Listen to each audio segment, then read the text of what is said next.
So, um,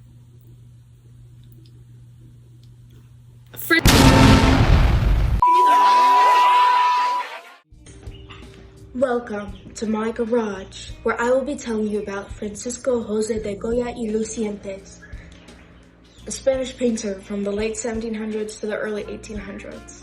A renowned painter whose light and Rococo style was used to even portray royalty. But what makes him so interesting and infamous was the transition we see that goes from light to dark. How as he grows older and gains more experience, his art turns more decrepit and twisted.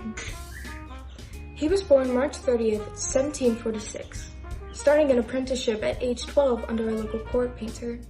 Wanting to further his art education, he traveled to Italy and Rome. Once he came back, he married his former teacher's sister in 1773. It seemed as though Goya's life was going generally well. I mean, his career was flourishing. He was first starting in the Royal Tapestry Factory, but then he made his way up to being the king's official painter. And despite having had 6 children dead, 6 children not making it past infancy, his son Xavier was born, and he was able to make it to adulthood. But let's not forget the time that we were in. Napoleon had recently betrayed an agreement he made with Spain and began to invade. On the 2nd of May, freedom fighter Spaniards gathered together to try and combat the French. But on the 3rd of May, they were all rounded together and massacred by the French troops. Not only did political issues inspire Goya's art, so did social injustices from that time, like Yard with Lunatics. Yard with Lunatics is a painting pulled straight from Goya's childhood memories. As he says, it depicts scenes he witnessed of institutions as a youth in Zaragoza. If this was the kind of stuff that Goya was looking at, I'm pretty sure we need to get him checked into some therapy. Not that that was going to do him any good, he's dead now. But he did not get checked into any therapy. Instead, this festered and became a complete irrational fear of tweaking out like the tweaks in that courtyard. Moving on. Some people say that Goya's life is divided into 2 parts: pre-illness, post-illness. At age 46, Goya was diagnosed with an unrecorded illness that left him deaf, partially blind, with tinnitus, right side paralysis, dizziness, and just a general overall weakness. He was gonna get picked last for the dodgeball game. This was his breaking point. He was really tweaking out now. He locked himself away, complete isolation in a faraway cabin. This is where the Black Paintings began.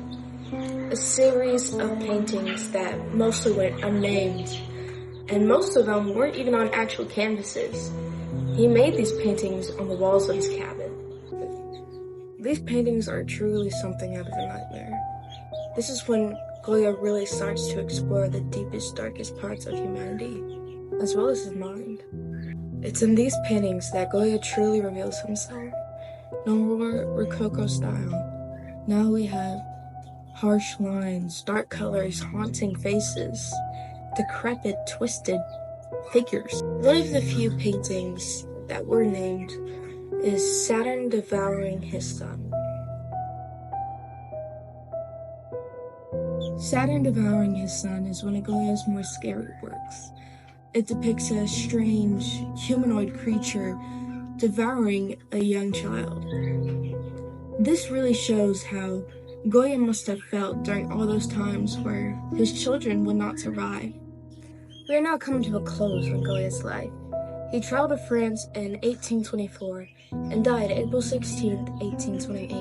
But what's interesting about his death is that he was buried headless, with no real recorded reason as to why. Some speculate that he was executed by the French government. Others say that it was in his will. His will requested that his head be severed, brought back to Madrid, and buried next to the 13th Duchess of Alba, who he had apparently fallen madly in love with. A few crazy things, isn't that just so sweet? Well, folks, this is the end. What did we learn here today? Well, we learned